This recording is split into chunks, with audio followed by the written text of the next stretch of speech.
Chapter 6. Yago slumped, no, dramatically flopped, into the leather chair inside Hawk Copeland's office, like a Victorian heroine with a migraine, the kind who'd narrate her own tragic downfall in slow motion. He was at Hawk's beach house, which, let's be honest, stopped being a beach house the moment someone built 7 pools, a private shoreline, and a koi pond with better health insurance than most humans. The Copelands visited the Philippines yearly for 2 reasons. Honeymoon, number 284. Kaya taon-taon buntis si Elena. And art exhibit ni Elena to raise funds for the Mondego orphanage. Hawk could literally fund 10 orphanages with one pinky finger. Pero hindi support local artists. Daw. Sige. Collectors wanted Elena's paintings because she was the rare type who only painted when inspired. Translation: kapag may kilig, may masterpiece. Her landscapes had that Monet softness, and that Elena might have painted this while glowing in the sun and thinking about Hawk's shoulders vibe. Meanwhile, Hawk, he was here to keep an eye on his agents covertly working across Luzon. So for him, work plus wife equals favorite combo. Yago sighed loudly enough that the koi pond probably heard him. Hawk, swirling whiskey, said, Ano problema mo, Yago? Hawk Copeland did not look like a man with 9 children and a pregnant wife. He looked like a retired fallen angel who decided to freelance as a warlord. To the world, Las Aguilas commander. To Elena said, human puppy. Yago cleared his throat. Kuya-zone, friend zone, all the zones, sumpa. Yun nga. Hawk blinked, then laughs like a villain in Dolby Atmos. Damn, ikaw? Na friend zone? Yeah, Yago clutched his head. it's my chef. Hindi ko malaman kung dense siya or allergic sa feelings. Hawk leaned back, smirking like he already knew the ending. So? Anong mission objective mo rito? Extraction? Emotional rescue? Yago glared.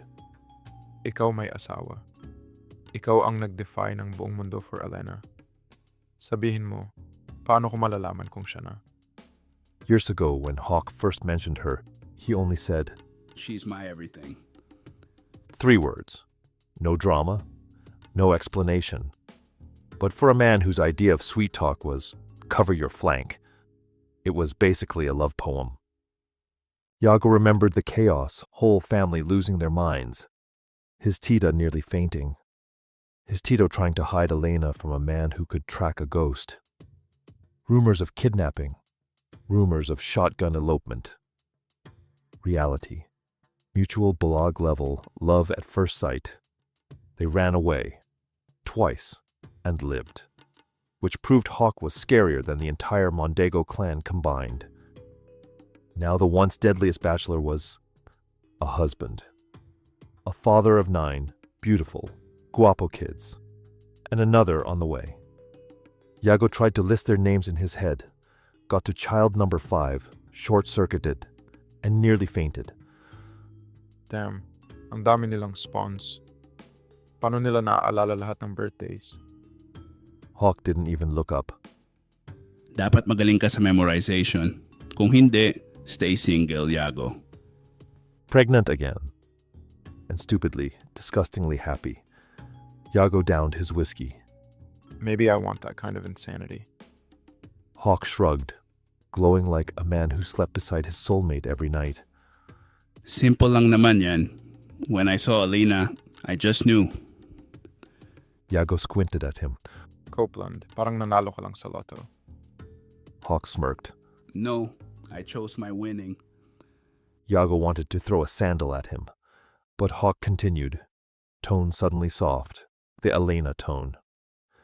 Elena wasn't a temporary thing. I looked at her and saw my wife. Yago made a face. There he goes, the same old, the last of the Mohicans vibes. Hawk chuckled. Ganun lang talaga. Kapag gusto mo at gusto ka ng babae, Mararamdaman mo. Hindi mo huhulaan. Yago groaned. Paano kung hindi ko maramdaman? Ano ako? Multo? Hawk shrugged. Nagfi-flirt ba siya back? Nope. Everyone she talks to. Automatic Kuya-zone.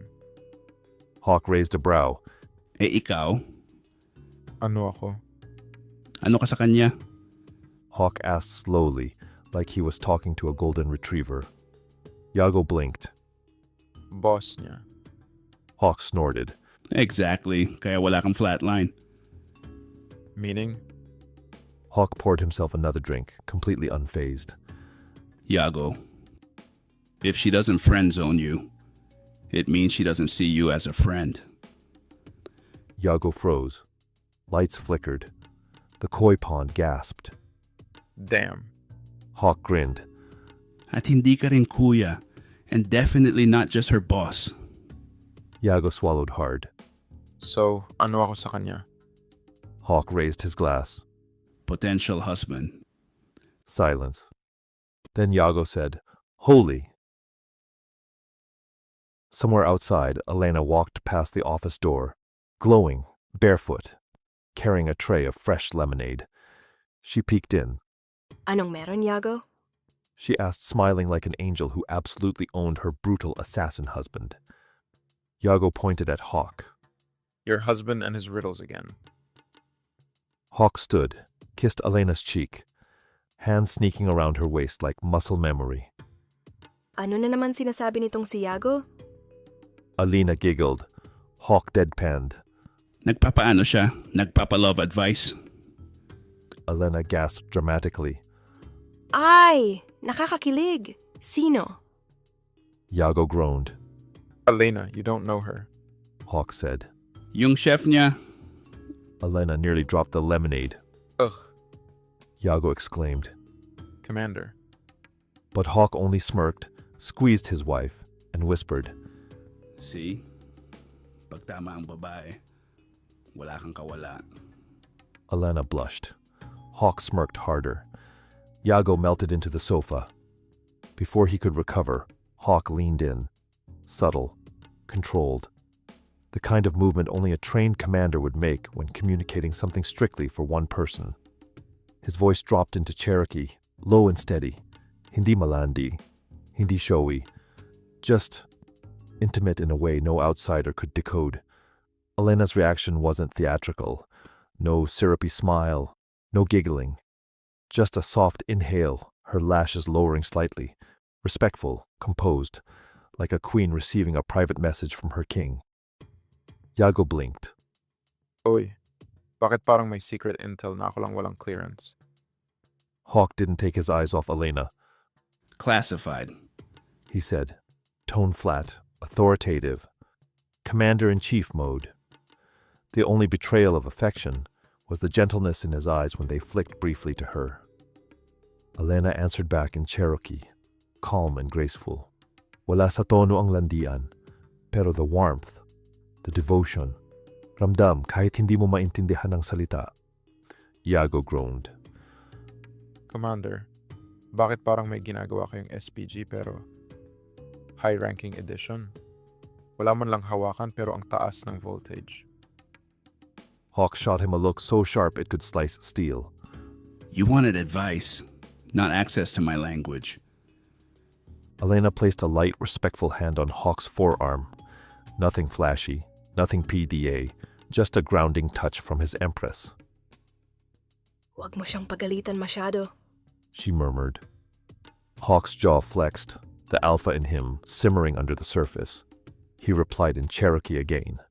Short, clipped, masculine. The type of tone that made Alina's cheeks flush, kahit hindi halata sa iba.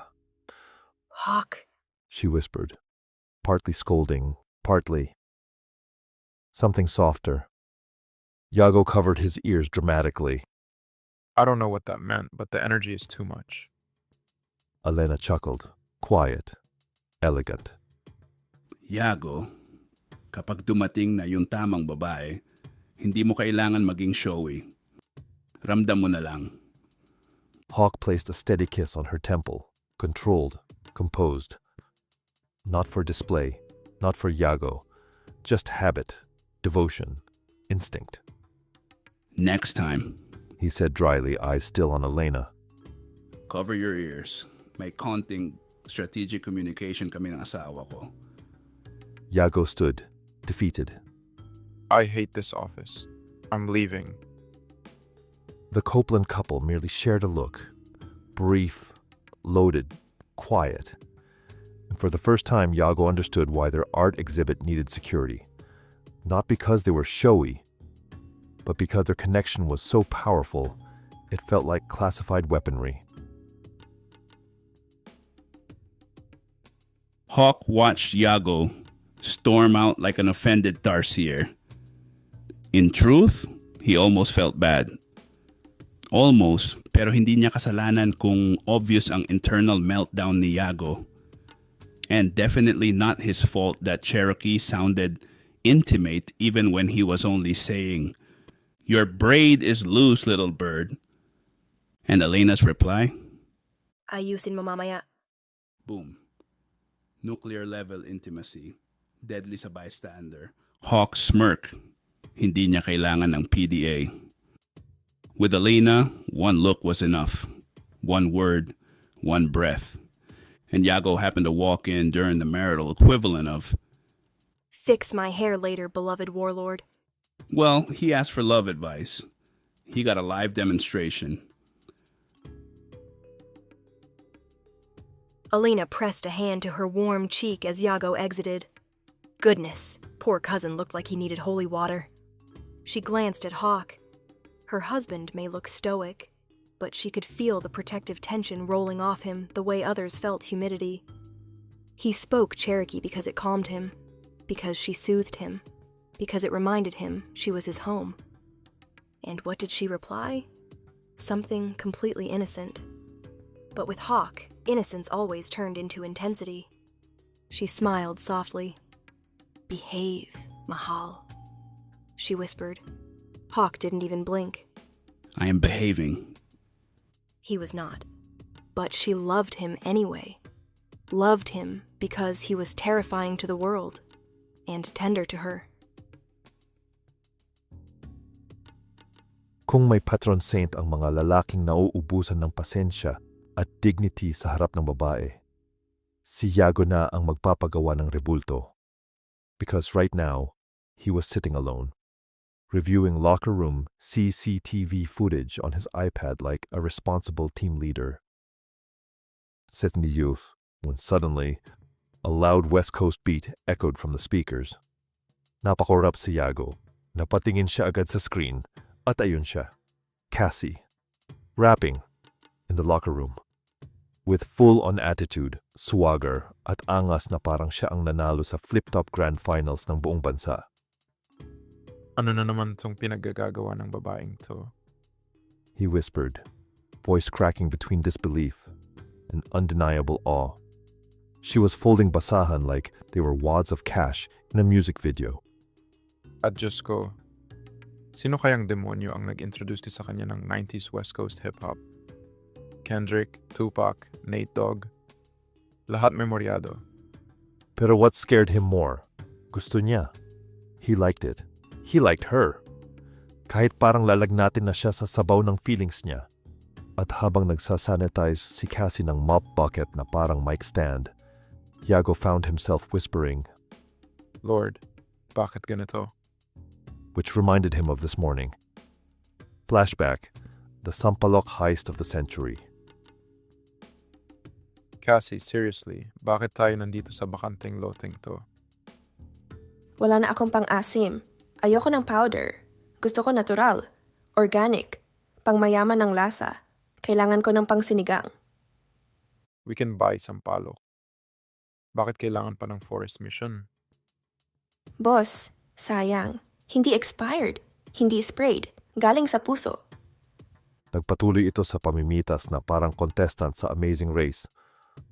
Baka pagalitan tayo ng may-ari. Relax! Kapit-bahay ko yon. Binigyan ko nga ng banana loaf dati eh.